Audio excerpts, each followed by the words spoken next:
Halo semuanya, kami dari kelompok 8 yang beranggotakan saya sendiri, Stanislaus Harimuntoro dengan NPM 220712140 dan teman saya. Saya Jenny Florencia dengan NPM 2207120030. Hai, kenalin, aku Asima Asyanta Sinaga dengan NPM 2207121160. Di sini kami akan mempresentasikan hasil dari proyek 2 kami tentang pariwisata. Kami memilih Pasar Beringharjo sebagai tempat observasi kami tentang pengembangan di wilayah tersebut.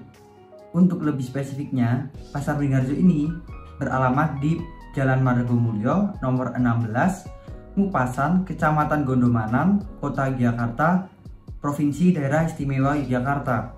Lalu untuk jam buka, Pasar Beringharjo ini buka dari jam 8.30 pagi sampai jam 9 malam.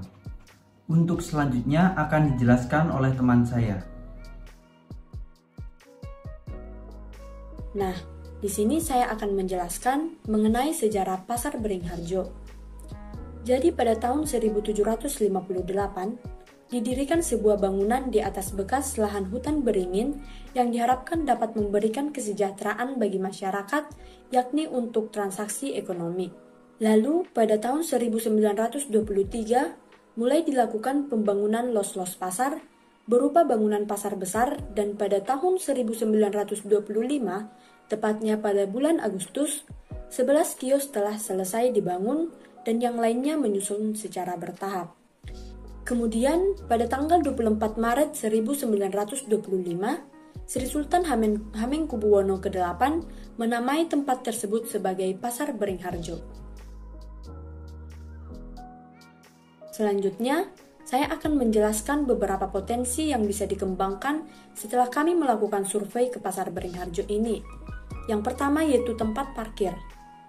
Jadi, tempat parkir di Pasar Beringharjo ini masih kurang tertata rapi, di mana banyak motor-motor yang diparkir di sembarang tempat, misalnya seperti di pinggir jalan, sehingga menimbulkan kemacetan dan juga pejalan kaki menjadi kurang aman saat berjalan menuju pintu masuk pasar. Yang kedua yaitu tata letak kios, di mana tata letak kios atau pengklasifikasian jualan yang kurang tertata atau masih bercampur-campur.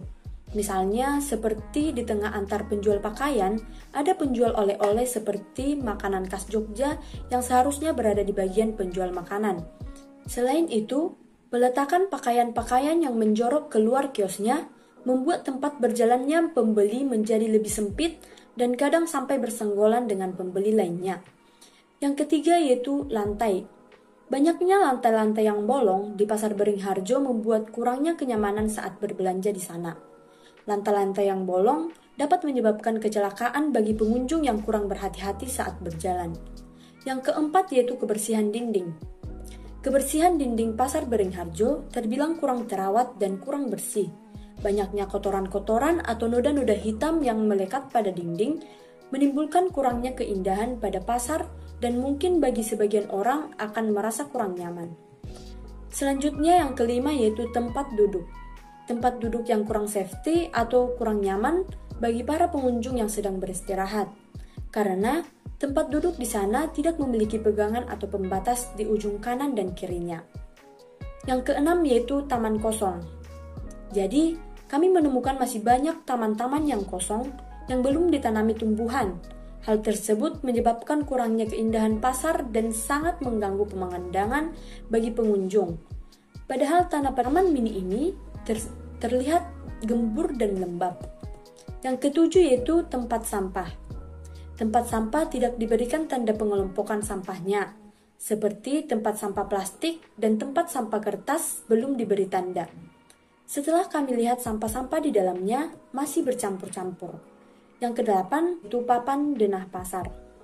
Denah pasar yang terdapat di pintu masuk Pasar Beringharjo belum sesuai dengan tata letak penjualan atau pengklasifikasian dagangan pada Pasar Beringharjo yang sebenarnya.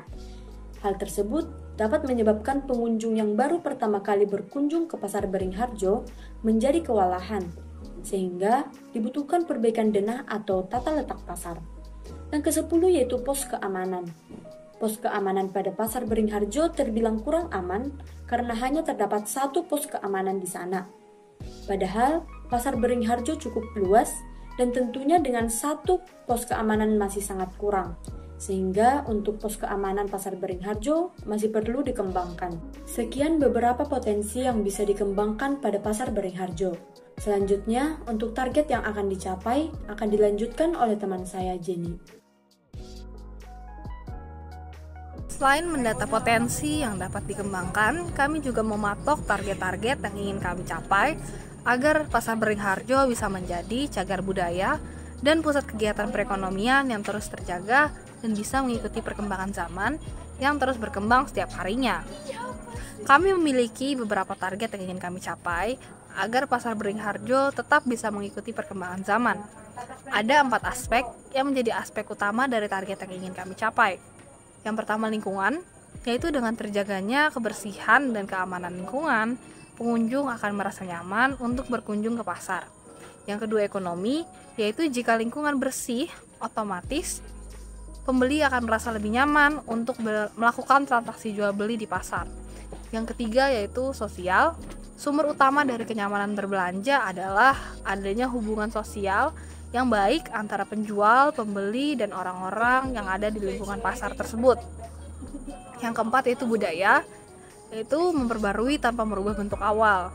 Jadi kita akan menciptakan pasar yang tetap bisa mengikuti perkembangan zaman yang terus berubah setiap harinya tanpa menghilangkan nilai-nilai budaya yang sudah ada sejak dulu.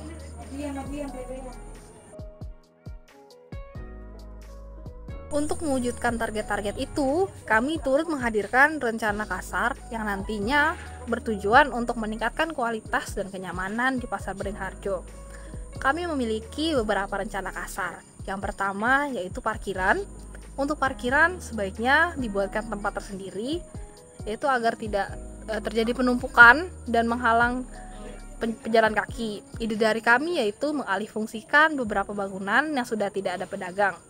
Yang kedua sampah, yaitu penambahan keterangan pemisahan jenis sampah di bak sampah, dan juga memperbanyak bak sampah dan pembersihan dan pemindahan tumpukan sampah setiap harinya.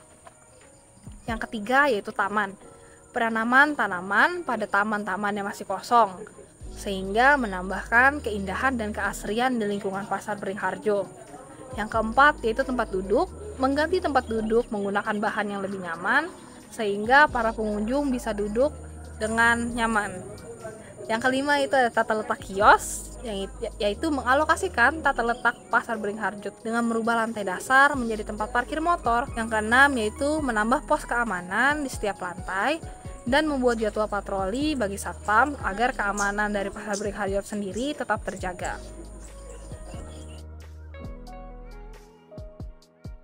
Berikut adalah gambar-gambar yang akan kami gunakan sebagai referensi kami untuk membantu dalam rencana kasar yang telah kami kembangkan. Yang pertama yaitu ada tempat parkir. Kami mencari referensi untuk tempat parkir akan dibuat seperti ini. Awalnya seperti ini, lalu akan menjadi seperti ini. Yang kedua yaitu tempat duduk. Untuk tempat duduk awalnya seperti ini, lalu akan menjadi seperti ini. Yang ketiga yaitu tempat sampah. Tempat sampah yang awalnya itu seperti ini dan akan menjadi seperti ini. Yang keempat yaitu ada taman. Taman di sini yang awalnya itu seperti ini, yaitu sangat gersang, yang kemudian akan kami ubah menjadi seperti ini. Lalu yang kelima, kami juga akan menambah pos keamanan yang bentuknya akan seperti ini.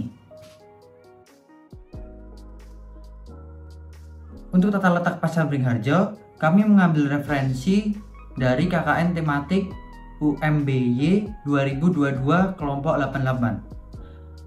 Di dalam denah yang tertera di sini, di lantai pertama itu ada pembagian kelompok seperti gambar berikut.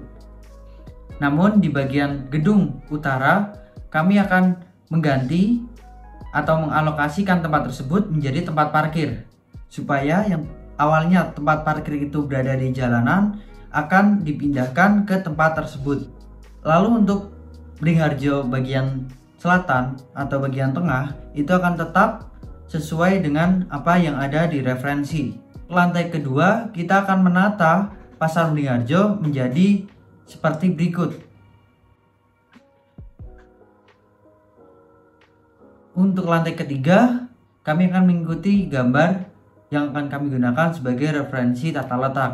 Sekian dari kelompok kami, jika ada kurang lebihnya kami mohon maaf.